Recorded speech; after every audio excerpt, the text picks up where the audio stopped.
Hello everyone, this is Lipsa Pradhan from trust IAS.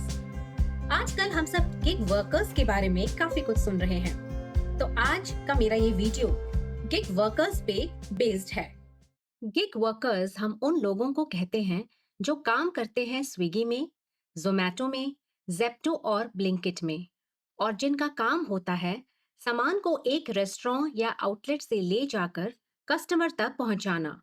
उबर या ओला वाले भी गिग वर्कर्स में आते हैं। आज हम गिग वर्कर्स की प्रॉब्लम्स के बारे में बात करेंगे और इन प्रॉब्लम्स को कार्ल मार्क्स द्वारा दिए गए एलिनेशन के कॉन्सेप्ट से भी लिंक करेंगे। गिग वर्कर्स ये जो एलिनेशन की प्रॉब्लम फेस कर रहे हैं, इसका मुख्य कारण है ब्लैक बॉक्स एल्गोरिदम। तो क्या है ये ब्लैक बॉक्स एल्गोरिदम? जब भी एक कस्टमर स्विगी या जोमैटो या ब्लिंकिट या जेप्टो के ऐप पे जाके किसी भी सामान का ऑर्डर प्लेस करता है, वो कस्टमर कुछ इंफॉर्मेशन इनपुट के तौर पे देता है कि उसको क्या सामान मंगवाना है और किस लोकेशन पे वो सामान मंगवाना है। तब उस ऐप का एल्गोरिदम कस्टमर द्वारा दी गई पूरी इंफॉर्मेशन की प्रोसेसिंग करता है और उसके बाद सामान की डिलीवरी करने का असाइनमेंट एक डिलीवरी पर्सन यानी गिग वर्कर को दे दिया जाता है। लेकिन इस इंफॉर्मेशन की प्रोसेसिंग किस प्रोसीजर से होती है या किस लॉजिक के बेसिस पे होती है, ये किसी को भी नहीं पता होता है। ये सिस्टम बिल्कुल ओपेक होता है। इसमें किसी तरह की कोई ट्रांसपेरेंसी नहीं होती है। इसी टेक्नोलॉजी को ब्लैक बॉक्स एल्गोरिदम कहते हैं। ये एल्गोरिदम एक डिलीवरी पर्सन को जो भी डिसीजन देता है वो फाइनल डिसीजन होता है।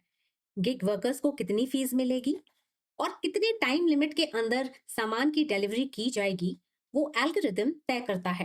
एल्गोरिदम के इस डिसीजन को एक गिग वर्कर ना तो चैलेंज कर सकता है और ना ही निगोशिएट कर सकता है।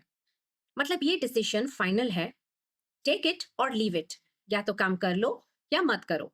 इसी ब्लैक बॉक्स एल्गोरिदम की वजह से गिग वर्कर्स को अपने ही काम से एलिनेशन हो जाती है। मतलब स्कॉलर रॉबर्ट ब्लॉनर ने बिल्कुल सही कहा था कि केवल कैपिटलिज्म जिम्मेदार नहीं है वर्कर्स की एलिनेशन के लिए, बल्कि किस तरह की टेक्नोलॉजी का इस्तेमाल किया जा रहा है वो एक मुख्य रोल प्ले करता है वर्कर्स की एलिनेशन में। एल्गोरिदम की टेक्नोलॉजी की वजह से गिग वर्कर्स को एक पावरलेसनेस का एहसास होता है, क्योंकि उन्हें फील होता है कि सब कुछ उनके कंट्रोल से बाहर है। एल्गोरिदम के अलावा और क्या रीजंस होते हैं जो गिग वर्कर्स अपने काम से इतना परेशान रहते हैं? आइए उन पॉइंट्स को डिस्कस करते हैं। गिग वर्कर्स का मेन गोल होता है कस्टमर्स द्वारा एक अच्छी रेटिंग हासिल करना। इसके लिए उनको बहुत ही तेजी से एक टाइम लिमिट के अंदर सामान डिलीवर करना होता है, जिससे उन पे बहुत ज्यादा प्रेशर क्रिएट होता है। उबर या ओला ड्राइवर्स की बात करें तो उनका गोल ये होता है कि कस्टमर्स उन्हें बेहतरीन रेटिंग दें। बस इसी पे उनका सारा फोकस रहता है। इसलिए अपना काम इन लोगों को मीनिंगफुल नहीं लगता। मतलब वो अपने काम को एंजॉय नहीं कर पाते। उन्हें ये महसूस होता है कि उनके जो टैलेंट्स और स्किल्स हैं वो उनको एक्सप्रेस करने का मौका नहीं मिल रहा है। उनके काम का नेचर ही कुछ ऐसा होता है, बस कस्टमर्स को उनके लोकेशन तक पहुंचाना और उनसे बेहतरीन रेटिंग हासिल करना। ये काम इतना बोरिंग और मोनोटोनस बन के रह जाता है। जो ये स्विगी, जोमैटो, ब्लिंकिट या उबर के गिग वर्कर्स होते हैं, वो आपस में एक दूसरे को कॉम्पिटिटर्स की तरह से देखते हैं। उनके आपस में एक यूनिटी की फीलिंग कम रहती है। ये आपस में कंपटीशन की भावना ज्यादा रखते हैं। आखिर किस डिलीवरी पर्सन को सबसे ज्यादा डिलीवरी असाइनमेंट्स मिलेंगे, सबसे ज्यादा कमाई किसकी होगी? इसलिए इनके आपस में सोशल इंटरैक्शन ना होने की वजह से gig workers suffer from social isolation, जैसा कि रॉबर्ट ब्लॉनर ने कहा था। सॉलिटैरिटी ना होने की वजह से ये लोग कलेक्टिव बार्गेनिंग भी मिलकर नहीं कर पाते हैं और दूसरे वर्कर्स की तरह अपने राइट्स की डिमांड या असर्शन भी नहीं कर सकते हैं। सेल्फ एस्ट्रेंजमेंट से जूझ रहे होते हैं ये गिग वर्कर्स। उन्हें कुछ समझ में नहीं आ रहा होता है कि वो क्यों इस काम को कर रहे हैं। फाइनली अपनी लाइफ से ही परेशान हो जाते हैं गिग वर्कर्स।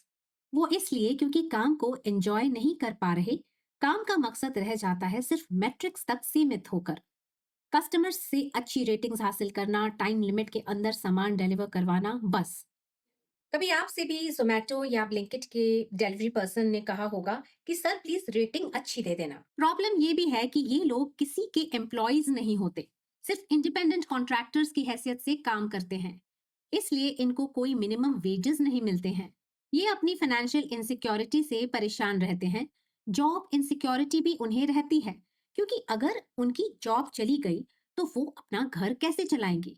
ये कोई परमानेंट जॉब तो है ही नहीं। वैसे हम बता देते हैं कि गिग वर्कर्स में वो सॉफ्टवेयर वर्कर्स भी शामिल हैं जो एक कॉन्ट्रैक्ट के बेसिस पे एक कंपनी के साथ किसी प्रोजेक्ट के कंप्लीट होने तक ही काम करते हैं। और गिग वर्कर्स में वो लोग भी आते हैं जो सोशल मीडिया जैसे कि यूट्यूब या इंस्टाग्राम के लिए कंटेंट बनाते हैं। ये सभी लोग लगभग लगभग एक ही तरह की प्रॉब्लम्स का सामना करते हैं। उनकी जिंदगी क्लाइंट्स द्वारा दिए गए रेटिंग्स, लाइक्स, व्यूज, रिव्यूज, ये सब कुछ तक ही सीमित होके रह जाते हैं। जॉब इनसिक्योरिटी की समस्या उन्हें हमेशा सताती रहती है। इन्हीं कारणों की वजह से गिग वर्कर्स अपने काम में एलियनेशन का सामना करते हैं। काम में उनका मन नहीं लगता, इंटरेस्ट नहीं आता, काम से वो कनेक्ट नहीं कर पाते, रिलेट नहीं कर पाते।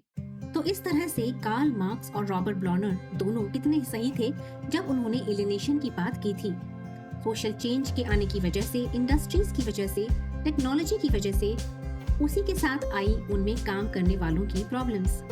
काम से एक डिटैचमेंट की भावना, काम में इंटरेस्ट ना होने की भावना, जिसे एलियनेशन कहते हैं।